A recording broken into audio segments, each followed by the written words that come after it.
Am I the jerk for not giving my parents the baby blanket my great-grandma made for me so they can use it for my baby sister? My great-grandmother made a baby blanket for me when my mother was pregnant. She did that for all her kids, grandchildren, and then great-grandchildren. Great-grandma made it clear that the baby she made the blankets for should be considered the owner's. I always had mine. My parents did try to take it from me a few times, but great-grandma stepped in each time. I loved mine because she had started experimenting with her knitting, and my blanket is more unique than the rest. I treasure it despite being a 17-year-old guy. I treasure it more because great-grandma died when I was 10, and I miss her like crazy. My parents couldn't have more children for years. Their focus being so set on that, I always felt like I wasn't good enough. It was comments like I just want a baby so bad I can't imagine my life without a child from my mother, and comments from my dad like we feel so incomplete without a baby. Great-grandma, before she died, told them to be thankful for the blessing, aka me, and how they already had a baby, and they were letting me grow up without them. It didn't change anything. They have no idea who my friends are or what's going on in my life. This was a surprise pregnancy, and my parents are so excited. They did all the early tests to find out they're having a girl, and they started shopping and all kinds of stuff for her. But then my mom got sad because great-grandma isn't around to knit her a blanket too. So they told me they wanted mine. They didn't ask. They told me, and when I said no, they grew angry. They said she deserves to have a blanket from great-grandma and their baby needs one. I asked what I was, and they said an almost grown man. I left the blanket with my best friend because I was afraid my parents would search the house to find it. They were so angry, and they started doing guilt trips, saying my baby sister deserves better, and how can I look at myself in the mirror knowing I don't want to share this with her? They told me it's like I don't even want her to exist or I hate her for something, and she's not even born yet. Am I the asshole?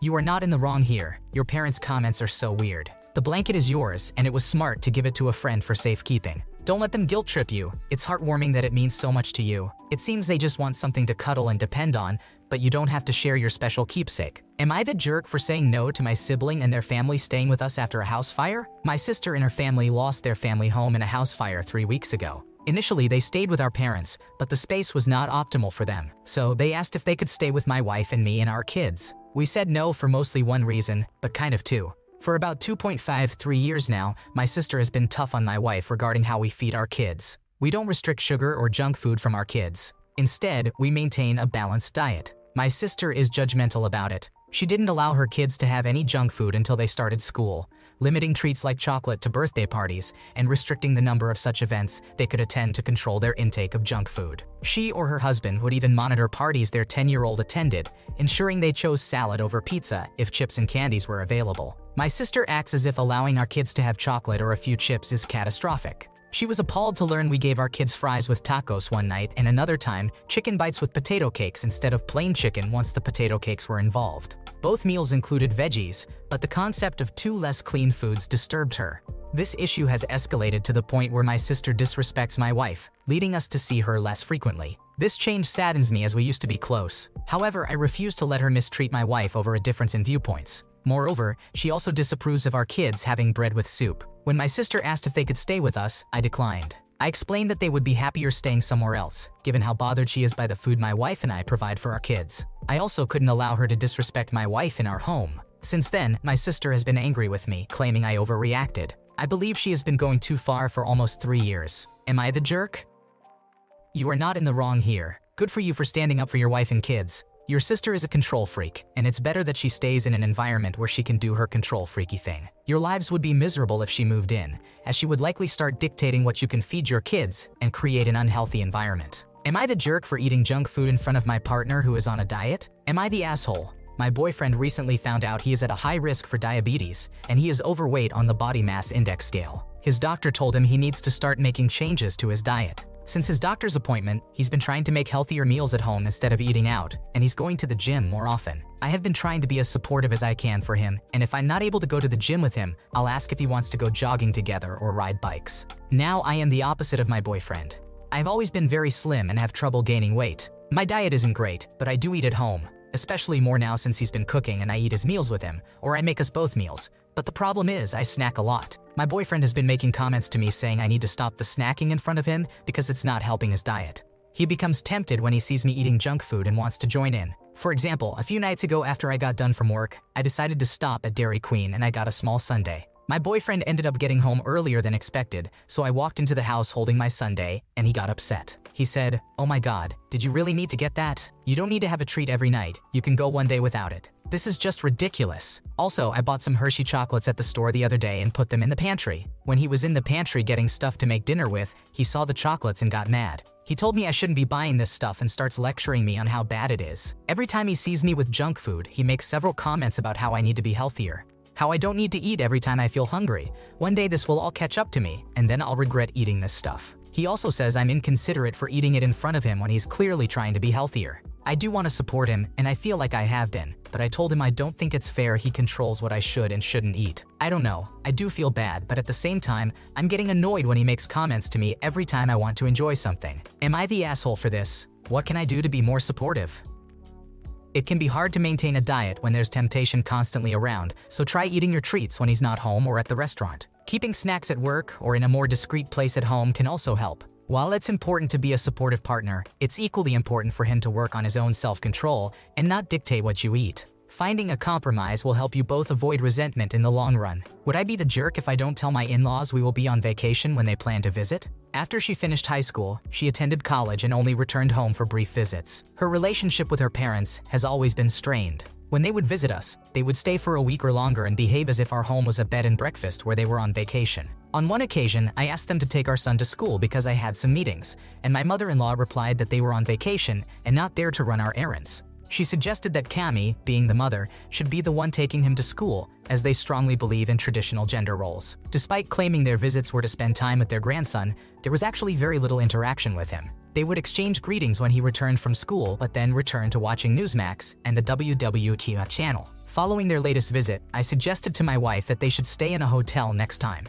I work from home, and their lack of boundaries and respect for others was becoming increasingly challenging. Dealing with family can be manageable until they overstep boundaries, which they recently did, leading my wife to cut off contact with them. During a period when we were facing marital issues and she temporarily moved out, they escalated the situation from traditional gender roles and religious hypocrisy to outright hostility.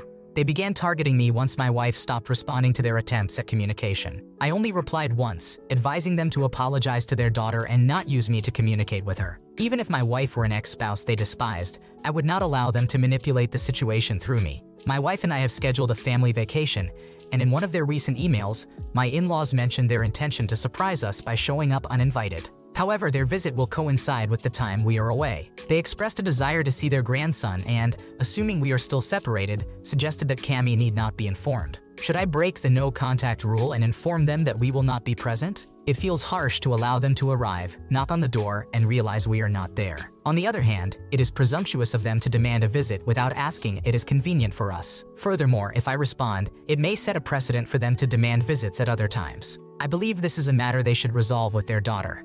I have security cameras, a Ring doorbell, an alarm system, and a vigilant neighbor. I have also revoked their access code from the electronic locks. I will be aware if they attempt to visit. Ultimately, whether to contact them or not is my wife's decision. I am preparing myself for that conversation.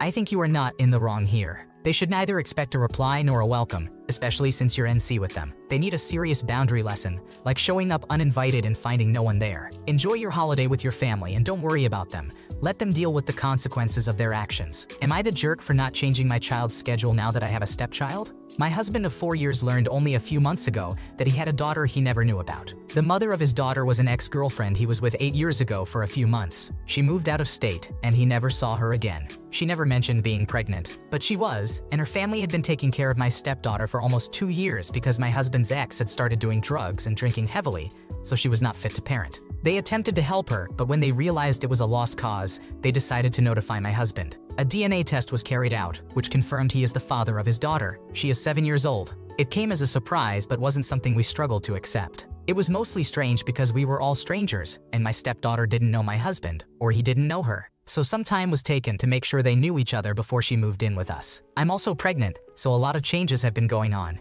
I have done my best to keep things as normal as possible for my 15-year-old son, so nothing much has changed for him, but this bothers my husband's parents. My in-laws feel this is wrong now that he has a sister to get to know and a sibling on the way. They feel like I should be changing his schedule so he's home more and carve out plenty of time for them to bond because they hardly ever interact. My husband said doing that could make him resent her when some things have already changed. He also pointed out that they won't have much in common, given the age gap and the fact they're opposite sexes. My in-laws said it's on me as my son's mom and only parent to make sure he gives my stepdaughter a real chance and gives her a chance to be a sister instead of a stepsister. and by keeping his schedule as it is, I am not encouraging that. When I told them I didn't want to bring even more changes to his life right now and wouldn't change anything, they accused me of not caring about the consequences and not being a good mom or stepmom. Am I the jerk? In my opinion, you have done nothing wrong here.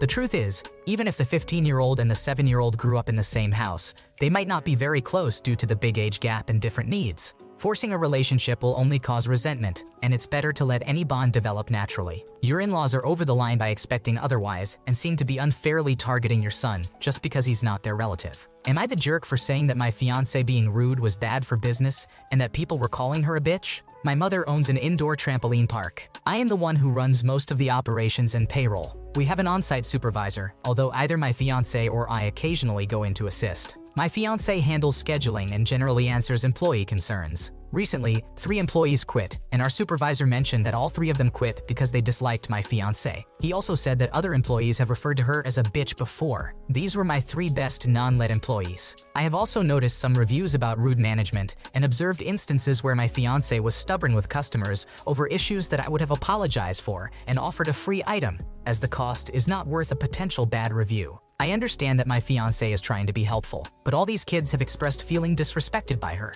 When the first 2 employees quit, I thought it might be teen angst, but after the 3rd, I realized that something needed to be addressed. I decided to be frank with her.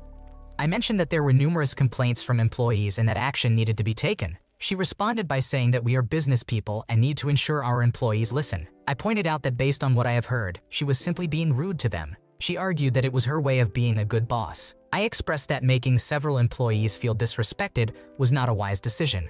She dismissed my concerns as ridiculous and asked for specific examples. I brought up the fact that employees had called her a bitch before and how this could harm the business. She brushed off those employees as replaceable and accused me of being ridiculous. Upset by me mentioning the derogatory term, she left. Now, I am starting to think that maybe she was right and that I came off as rude.